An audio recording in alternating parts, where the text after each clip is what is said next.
Last week, we talked about the acrimonious divorce and the news that, well, he's not really all that polite to his wife, apparently, and when they're in private. Of course, yes, people can say that video was taken out of context, but I don't know. Would you blow cigar smoke in your pregnant wife's face and tell her to go get you steaks and pellets and things like that? I don't think so. But we sort of beat that horse to death, and let's just let the horse lie. Well, actually, no, maybe we need to beat that horse a little bit more, but I'll bring somebody else to do the beating. Ian Haworth, Turning Point USA, joining us this morning. Good morning, Ian. Thanks so much for getting up early today. Good morning. Thanks for having me. I'm celebrating spring with my get up today. So hopefully it's not too sunny for this early, but we're good to go. This show is all about bright and sunny and happy and peppy and all kinds of wild shirts. So you're dressed appropriately this morning, Good. Ian. Glad to have you here today. Stephen Crowder. Now, the reason why I brought you on here today is because he had kind of made some jokes about Mattel's announcement that they were going to be making a Down syndrome Barbie. But before we get into the specifics of Mhm. that and why I think it matters for policy issues, and you articulated them well on Newsmax last week, is I guess we should probably just pick up where you and I were discussing during the break, is that Stephen just seems to be in a hole and he continues to keep digging. Is it time to stop? Yeah, I mean, obviously, hopefully, most of us wouldn't be in the kind of hole that he's in. But I think the ultimate lesson in life is that if things start to go wrong, it's the best time to pump the brakes. It's like when your car starts to rear end and people try and accelerate out of it. No, like calm down, let things settle, then you can maintain control. I think you see this with a lot of narcissists, a lot of people in media. There's a huge overlap between those two groups where people try and power themselves out of issues, and it never goes well. I think a lot of these people have a lot of skeletons in the closet, and then when you again pump rather than pumping the brakes, you're pounding the gas pedal. Things go badly. Do you think there's anything to some of the accusations from the left and even some libertarians who say that this is just kind of like part and parcel of the conservative hypocrisy on marriage, the sort of lecturing and talking down to the rest of us about how great marriage is and sticking together and for the kids and different things like that, and then in the reality they all have the same problems as the rest of us? Yeah, I think two things can be true at once. I think there's a vein throughout conservatism where marriage is important and is viewed as the goal. I think that's mostly true. But I also think a lot of people like to whitewash it as overly simplistic of marriage is always good. I think I have seen some conservative commentators speak about the difficulties of marriage, and I think that's an equally important conversation to have. But when you have people who just, as I said, dilute it to the point that marriage is good, not marriage is bad, and there's no in between, I think the fact is that marriage involves commitment and struggle and difficulty. That is kind of the value in a way, is that you're committing someone through bad times as well as good. And I think quite often people don't like to talk about that. And a lot of that is pandering to an audience who, again, want to be told what they want to hear. And I think that's a problem throughout media on the left, right, and the middle. Probably narcissists shouldn't get married, right? Or if you're an extremely selfish person, then it's probably not a good idea for you to have kids. Not everybody should have kids. I mean, it's a good thing overall in general, but I mean, it's kind of like, do I want everybody, should everybody be allowed to own a howitzer? Sure. But is it a good idea for everybody to own a howitzer? Maybe not. Just because I'm not in favor of red flag laws doesn't mean I'm necessarily comfortable with a psychopath in town having a howitzer, right? So it's the ought to versus should versus Hmm. good. It's a difficult conversation. I'm glad that you and I can have it this morning and reasonably and well. But I think the big story and the one I brought you on here with was I didn't know how to react when I saw that Mattel had decided to release a Down syndrome Barbie. I mean, I didn't really care because I don't play with dolls, so I didn't really think about it. But he decided to make it a segment on his show where he was sort of making fun of it Hmm. and using it in a derogatory word. I'll tell you this, sometimes I say the word retarded and it doesn't mean anything mean against people who have actual Down syndrome. I'm usually referring to someone from the left who's trying to take my guns for whatever reason, but specifically he was actually attacking Hmm. this initiative, and you thought that was a bad move. Why? Yeah, I think it's a bad move because if we actually care about pushing conservative ideals, and I think pro-life ideals is one of those, then I think cheap and derogatory and also not amusing jokes about something that's actually a pro-life win, I don't think is particularly productive. I have an issue sometimes more generally with the idea that you can oscillate between being a comedian and being a commentator. And I think people use that as an excuse to get away with not being particularly good at either. I think if you say things that aren't particularly funny, then you just say, "Oh, I'm making a commentary point." And then if you say something that's completely counterproductive to your so-called political movement, then you just say, "Oh, I'm just joking." And I think people like Steven Crowder, but the entire of late night TV does this exact same thing of oscillating between the two. But when we talk about something like the pro-life movement, which is supposedly one of Stephen Crowder's central views, is that abortion is wrong, and then you look at Down syndrome people who are the targets of a really eugenics obsessed pro-abortion movement in which they should just be all murdered in the womb. I think something like a Down syndrome Barbie is an obvious massive pro-life win. And so if you're going to joke about it, one, be funnier than that. Don't just be a bunch of like teenage boys talking about retard strength. That's not funny. You can't hide behind comedy if you're not being funny. And then when you're damaging the movement by embracing their entire view of Down syndrome people, I don't think it's particularly helpful, and I don't think it's particularly conservative. If you're just tuning in to the Wake Up America show, I'm Austin Petersen. Thanks so much for joining us. If you're enjoying the commentary that you're hearing, make sure you click that like button on any of the social networks that we are streaming on, and we are on multiple today. We're glad to have all of our friends and followers over on Rumble, YouTube, used to be on Twitch until we got banned, Boxcast, as well as on Facebook. Thanks so much for joining us here, and drop a comment as well. We'd love to have you introduce yourself. I'm speaking to Ian Haworth, Turning Point USA ambassador, a little bit about comments that Steven Crowder had made regarding a Down syndrome version of a Barbie. Now, in regards to the question of it being a pro-life initiative and how explain to us how you think this sort of plays into the left. Yeah, I don't. I don't think it was a pro-life initiative. I don't think that was their intention. But Mhm. whether it was their intention or not, I think it humanizes a group of people who are actively dehumanized by the pro-abortion crowd. I think by introducing a Down syndrome doll to children, one for Down syndrome children, but also for children who don't have Down syndrome, it makes the humanity of Down syndrome people very apparent to them in a way that if they are just hidden from society, then I think their removal from society is far easier, because I think the strength of the abortion movement lies in the shadows. It lies in the ridiculous privacy notion that you should be allowed to kill your unborn baby as long as no one really knows about it. And so I think by putting a face on the issue in the form of a doll, it's obviously not going to win the debate entirely, but I think it's one very important step.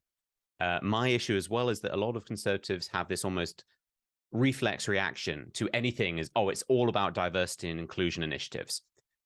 Some diversity is good, some is bad. I think that's the problem, is that everything is just a yes or no, increasingly for people on the right, where you have to react. If a corporation does something, it must be bad. If you have an opportunity to attack a corporation, you must do it. Some things corporations do are good, some things are bad. It's all about addressing each of those in isolation, actually making a cogent, thoughtful decision. And so I think this was just an opportunity to attack a corporation, get a cheap laugh, and I think completely undermines our entire narrative on abortion. Now that is top-notch commentary, and you don't get it many other places unless, of course, you're watching Ian Haworth on another show, which he does do from time to time. I like that, Ian, because I made a similar point over the weekend where when I tweeted, and quite an unpopular tweet, didn't get very many likes, retweets, or responses, but typically the things that are the piercing truths are the least people want to engage with. At least I believe so. That's my excuse for whenever I drop a bad tweet. But I tweeted that sometimes some things are just not everything that is gay is woke. Sometimes it's just gay, right? Mhm. There's a kind of reflective, or what do you call this? Reflexive act where anytime a gay person says or does anything, well, then this is injecting wokeness into it, right? Now, perhaps Dylan Mulvaney on the Bud Light can, pushed by this leftist activist who was a marketing director, was an act of wokeness. But not everything that's gay is woke, and not everything that a corporation does is woke either. Am I right? Yeah, I would say again, we just need to make decisions based on one, the intention behind it, because sometimes corporations screw up, and also being very specific about who made that decision. Because I think sometimes a lot of companies, to use an example, I think I'm more knowledgeable about in big tech. I worked at Facebook for 4 years. I worked in tech for 8 years. Quite often people assume that it's the CEO who's this evil mastermind puppeteer who's controlling a lot of these industries and these companies for their own nefarious gains. Most of the time, they are focused on either pushing their product or making money. And a lot of the times, it's actually this rotten core of people in the middle who, say, used to be Democratic Party operatives who come in to communications and policy positions at Facebook and then try and change things that way. Quite often, the CEO gets all of the hatred and all of the focus, and these people, again, can just recede into the shadows and actually have a lot of influence. And I think the same is true of big American corporations. If we look at the Bud Light situation, it wasn't the CEO of Bud Light deciding we must put Dylan Mulvaney on a can. It was probably a left-wing marketing person who really went, I think, beyond their job description and lost them a lot of money in the process. And so I think we need to be focusing on why people are pushing Dylan Mulvaney so much, why he has become the face of this issue, rather than making it about Dylan Mulvaney specifically or about the CEO of Bud Light. I think we need to be very specific with our criticisms, because otherwise we fall into the issue that you raise, which is just anything involving a transgender person, anything involving a gay person is bad. Well, then we need to explain why it's bad. Are we upset because it involves a gay person, or are we upset because it's pushing an ideology? I think we need to be very, very careful to be specific. Well, you see, like, and not being a quote unquote conservative, right? Being an open libertarian such as I am, I don't, I won't say it's not my circus, not my monkeys, because as a member of the Republican Party, what the conservatives do does concern me to an extent. But the conservative movement is very much split on the gay issue, trans issue, right? Because another one of my tweets that I thought people was a banger, but people didn't want to engage with, was asking the question about whether it had been Blair White on the Bud Light can versus Dylan Mulvaney, if the response would have been the same level of outrage. So can you answer that for me, Ian? If it had been a conservative trans influencer, do you think there would have been as much pushback? Oh, absolutely not. I think Dylan Mulvaney is the boogeyman, almost quite literally, of this issue. I think it does raise an interesting debate, though, about the actual visuals of the transgender community. Of if someone is obviously a man, I think they tend to get a lot more scorn than someone who is not quite as obvious. I think that raises an actual interesting debate that we certainly don't have time for here. But in terms of if you can get away with it, are people accepted? Because I know there are a lot of transgender people who aren't obviously a man or obviously a woman. And so then they go into bathrooms and no one particularly cares. It's when, the 6'4", 300-pound guy with hair on his knuckles wanders into a child's bathroom that people tend to have an issue. And I think that No, you're actually right. raises... You're right, Ian. But let's engage with this for just a moment. I know we don't have time for this. We could talk about it all morning, but I mean, isn't it really that there are some conservatives? I mean, isn't the true conservative position to be against homosexuality, to be against men dressing in dresses? And I mean, isn't that really a difference between people who are conservatives versus people who are really just, maybe you're just closeted libertarians and you're not willing to admit it when it comes to that issue? Because the true conservative position, in my understanding, social conservatism is to be very much against homosexuality.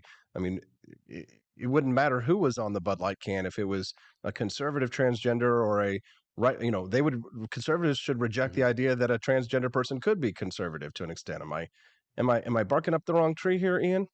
I think yes and no. I think for some social conservatives who have it rooted in like a religious basis, I think often they come down on the view that homosexuality is wrong. I think you also have some social conservatives who have almost like stuck the flag in the timeline of where they want to stop slightly further down the road, as to the point that they don't care as much about those issues as long as it's not shoved down their face. As you raised before, that's essentially what the libertarian perspective is, of if it doesn't affect me personally, it's not as big a deal. I also think, though, there are some almost pragmatic elements of it where people have different areas of the conservative movement they care about more or less. And so if that involves turning a blind eye or even embracing certain elements that they might not like to actually achieve other goals, that's just the nature of politics, that people can't get every single thing that they want. I also think that for me personally, I think I realistically do come down on the libertarian perspective a little more on these issues. For me, the divide is usually between adults and children is where I first draw the line. Of I think Right. if we've got I'm with adults, you on that. yeah, 100%, 100%, Ian. That's why we like him. Give an applause.